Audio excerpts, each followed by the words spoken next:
Welcome to Beyond the Press Release, a production of Agoracom, in which we take the time to speak with small cap executives about what's happening at their companies.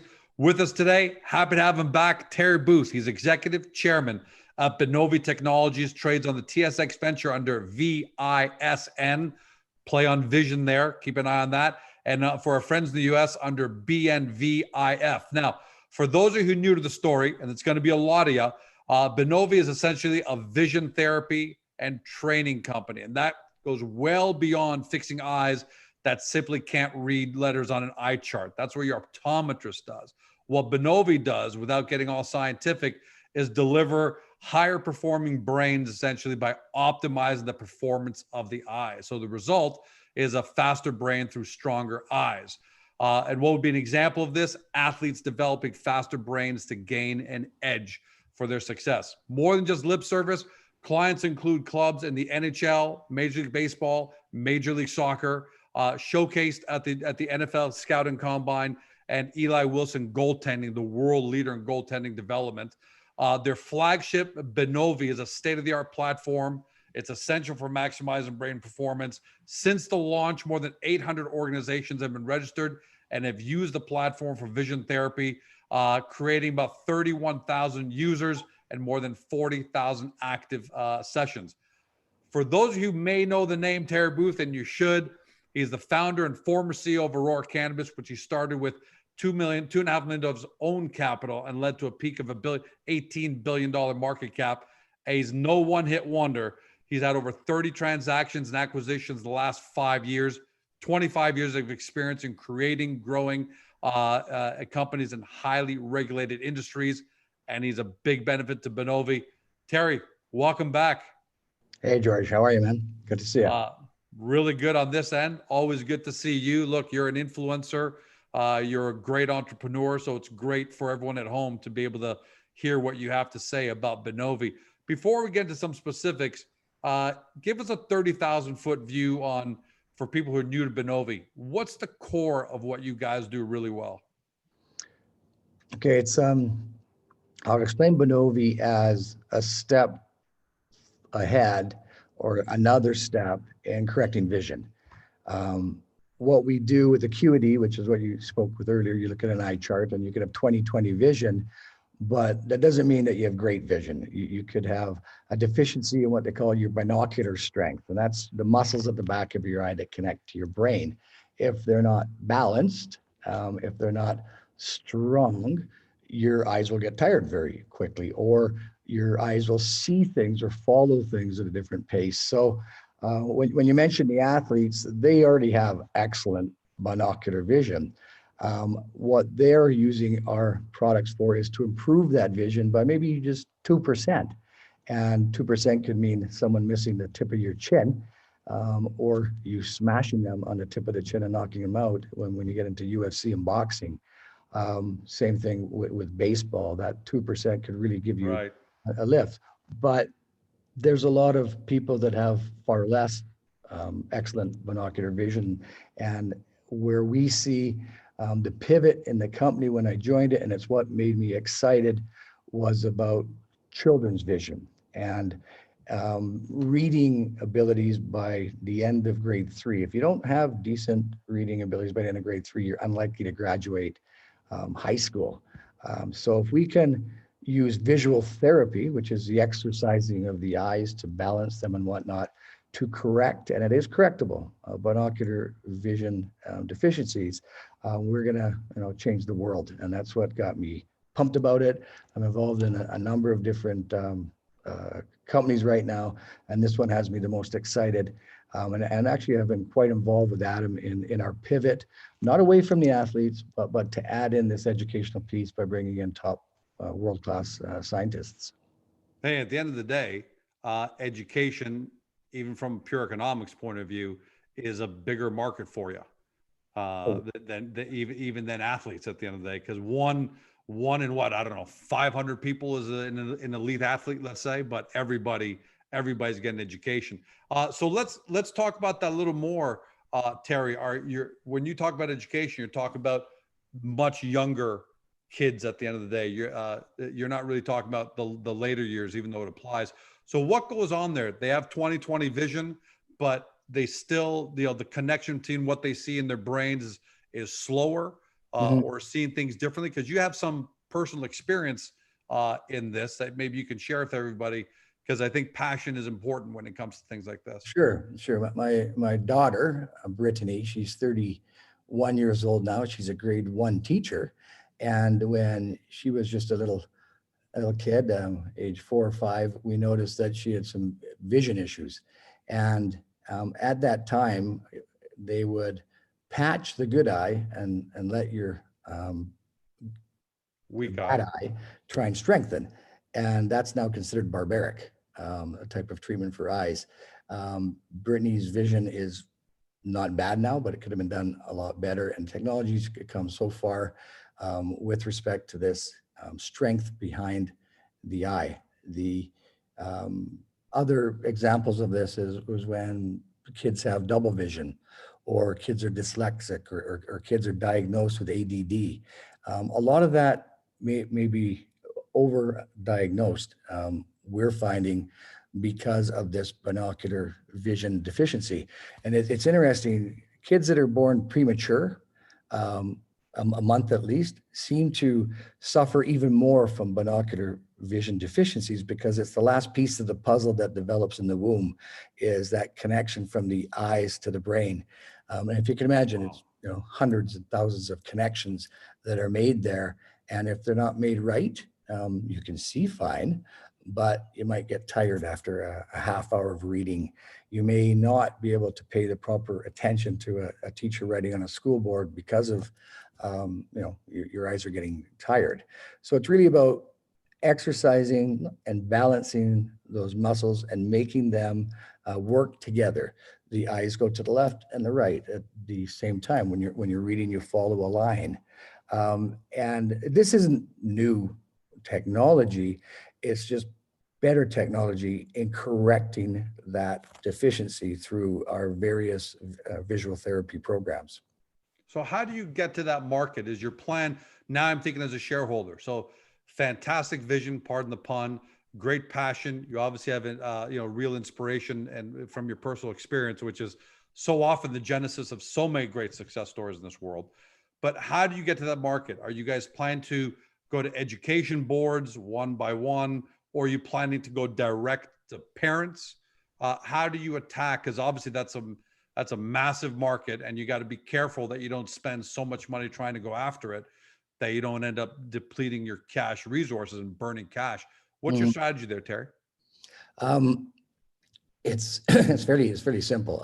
I was able to sell medical cannabis to over 25 health ministers in the world.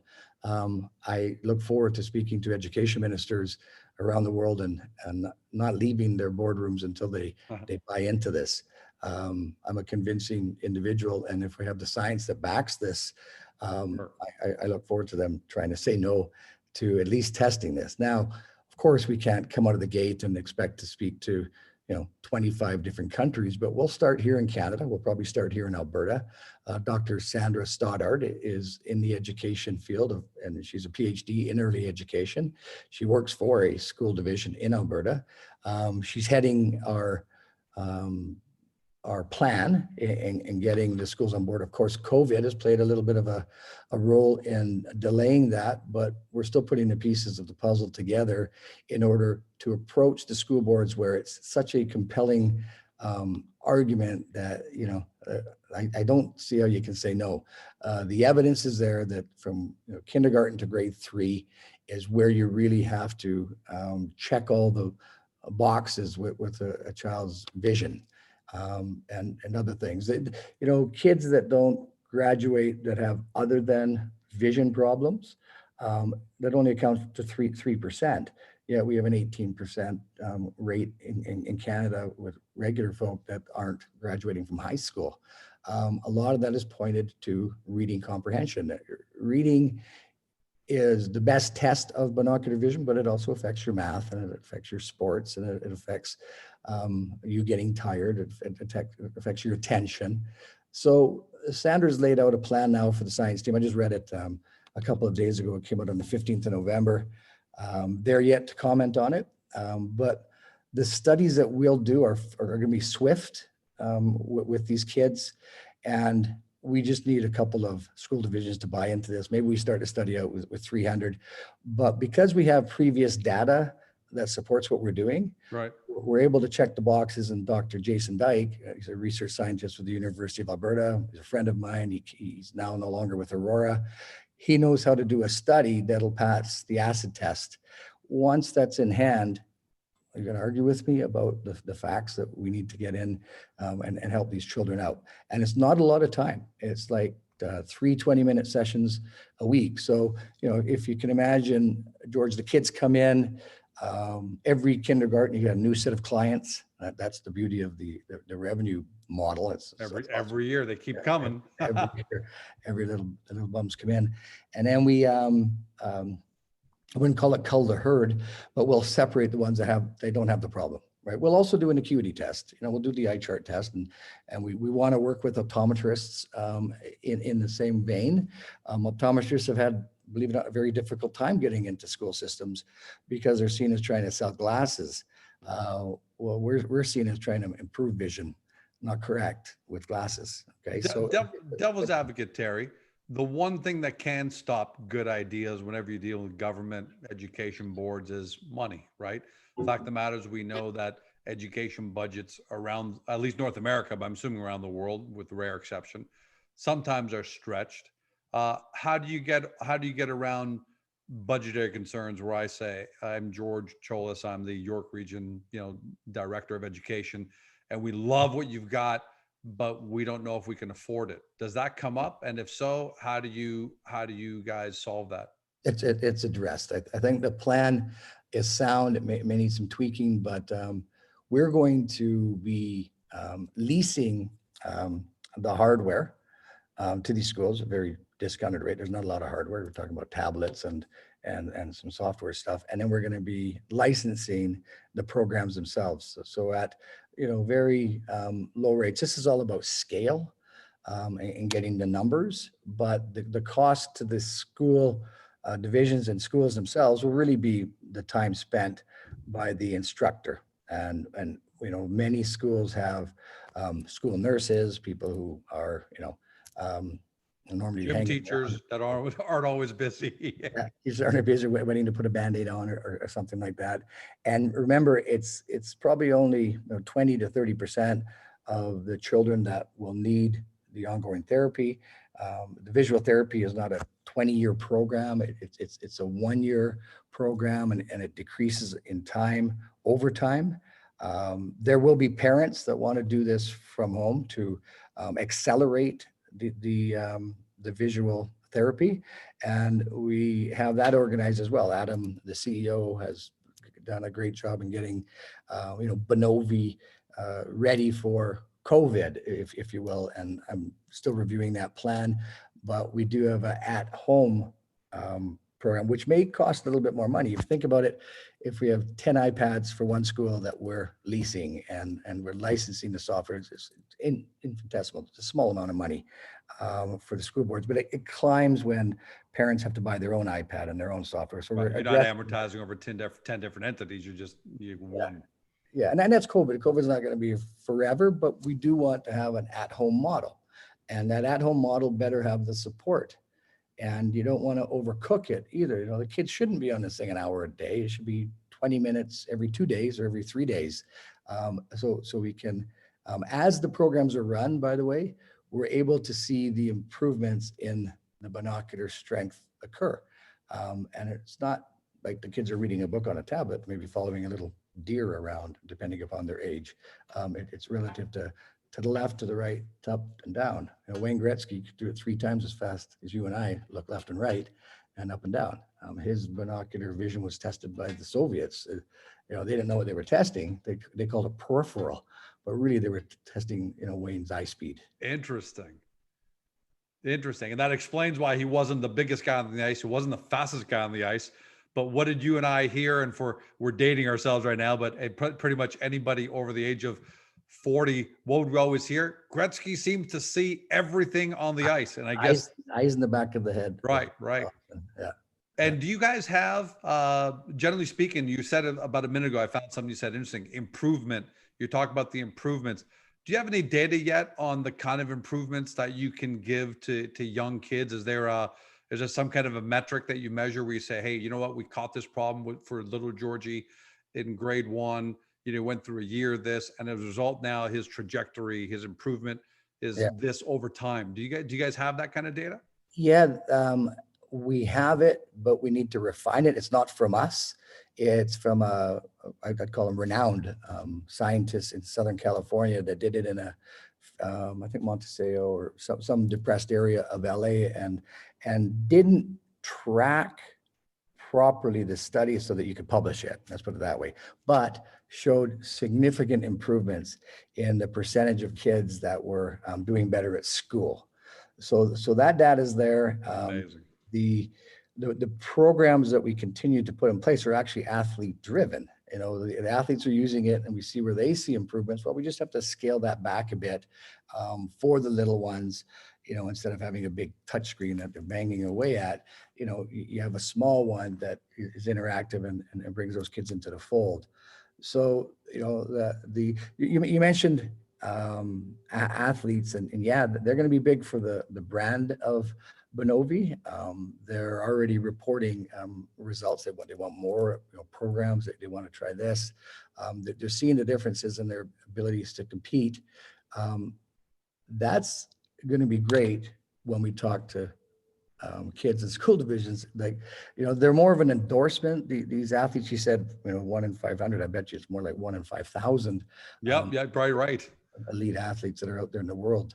I coached hockey for 10 years. And I used to tell my parents that 1 out of 1,000 children will even do something in hockey, whether that be a referee or in a skate store. So don't expect your kids to be pros. Just let them have some fun. But I'm excited about this, George. It's getting better every day. We've done a couple of we did one financing, 2 tranches. It was successful. We have cash now in the bank to execute. We're not going to burn through that cash doing a bunch of acquisitions or whatnot. We really have to get after the school divisions and get this rolling. What's the expense of selling this to the world? I think it's attending teacher conferences and educational executive conferences with experts like Dr. Sandra Stoddard. You have to have her one of these days on your show. She's compelling. Anytime, because you know what, that would be the real power there. Yeah, that really, I'm trying to talk science with you. I tell you what, I just zip my lip when the young lady is speaking. She's awesome. Man, she's actually, I'm glad you're not talking to science, because it's good to get this real, layman kind of review of it, which you've done amazingly well and sounds incredibly compelling. But you're right, it would be great to go to the next level with her. Question for you: you talked about financing, so you'd almost think that I prompted you to bring that up so I could ask the next question, but that is one of my questions, which is in those financings you increase your position. And now you've invested almost $500,000 in the company. So the obvious inference is that you feel optimistic about the company's potential. What can you add to that as to, what do you see for the company in the next 1, 3, 5 years? Because you're not obviously a short term. You're not flipping stock for nickels here. You're looking long term. So what was the driving factor between you putting your money where your mouth is and investing in the company? Right. Number one, it's a global and noble effort. If you can jump in the box at the end of the day, get some dirt thrown on top and say you helped a bunch of little people see better and be better educated, that's pretty cool. And I believe in that we're going to do that. The return on my investment, I think, is going to be excellent. I think that this model that we're putting together in that space is not going to cost a lot. It's going to be something that will really drive revenues beyond what we even anticipate.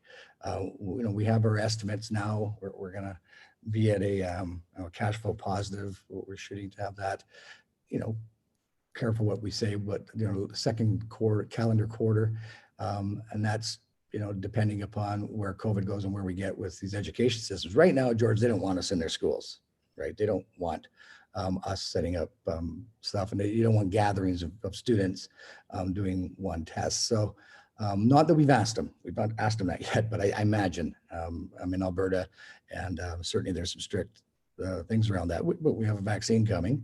The kids aren't nearly as affected by COVID, but I don't see that as standing in the way of revenue. With the at-home program that we've got, we have to get it out there. But as you say, we don't want to blow a bunch of our shareholders' money out of the gate while we're developing the proof. Developing the proof is not going to be that expensive because we're halfway there. It's about the sell, and will this be a good investment? You're damn right it will. I think it's going to be an awesome investment for anybody. I think at these prices, think about that just for a second. We're just in the first inning of this company, and to pivot towards the education and continued buy-in from the athletes as the software continues to improve is awesome. Can't say a few things, but we're going to have some good stuff for you guys and our investors in the next couple months. Well, Terry, I can't think of look, you're one of those few companies that can have a double benefit, one for society and one for shareholders. So if you can accomplish the first one, which would be great, because we're in a world now that wants to create greater quality, great opportunity for everybody in it. If you can accomplish that, that's just fantastic for society. And if you can accomplish it while you're also creating, share appreciation value for shareholders over the next, 1, 2, 3, 5 years, then I don't think there's a better value proposition. So, thanks for coming on to talk with us today. I want to have you back on with your doctor, and I'm going to leave last word to you before we sign off. Sure. And I appreciate the last word. I was going to say, let me say one more thing. The competitiveness of the education system is unlike, I didn't imagine this. I'm learning it now through Sandra. Even at the schools within school divisions compete. School divisions compete within provinces. Provinces compete with other provinces. Countries compete with other countries. So I also feel compelled to win. And Canada first. So let's get ahead of this curve by improving our education results, and then we'll move to the next country that we think should also win with us. But I do feel that there's a thirst to win in education systems, because that's where they get their dollars. That's how they get their raises in many countries. And that's how they get their funding. And if we can make it a difference and within a short time frame, and they see it, this is going to be an amazingly easy sell, I believe, for me, Adam, and our team. Well, I got to tell you, that's a variable that none of us would have really known. I mean, 1 in 1,000 of us might have known that. And telling us about that variable, obviously, gives us more, builds a support for why the education system will want to adopt this. And, I might kind of finish off and add on the one thing. I think ed tech, education next 10 years is going to completely change the nature of education. Artificial intelligence in the classrooms, augmented reality in classrooms. So it just makes sense that vision, better visioning, fixing the eyes, stronger connection to the brain is almost hand in hand with that, because so much of education is going to be visual and online. So I think the company's well positioned from a trend point of view, and looking forward to watching you guys succeed, Terry. Hey, man. Thanks for having me. Anytime. Look forward to the next time we chat. And if we can get the doc on board, you're going to love her. We can absolutely get her on board. You name the time and place, Terry. We'd love to have her. That's for sure. Okay. Hey, have a great day. And once again, thanks for having us, and look out. It's going to be a great company. You've been watching, or if you're listening by podcast on Spotify, Google, or Apple, Terry Booth, Executive Chairman at Binovi Technologies, trades on the TSX Venture Exchange under the stock symbol VISN. Now you know where that symbol comes from. and for our friends in the US under BNVIF. Now, look, we know that there's a lot for you to absorb here because Binovi essentially is a disruptive technologies kind of company. So we don't expect all of you to understand it just from this one interview with Terry. You can't absorb all of it. In fact, you might even say, what was that again? So we're helping you out there two ways. One, feel free to watch the interview again. That's the great thing about these on demand, and you can go back to sections you want to review. But also remember, get to Agoracom, find the Binovi hub, punch in the company's name or stock symbol, go to the profile page. That's where we've kind of neatly laid out everything for you from a 30,000 foot point of view to really repeat and help you understand the concepts. Then get over the company's website, do your due diligence, right? There's only so much Netflix you can do. There's only so much surfing you can do on social media in these COVID times. So why not use the time to do great due diligence? And hopefully, guys, you've discovered your next great small cap disruptive company. Have a great day. Thanks for joining us. Talk to you soon.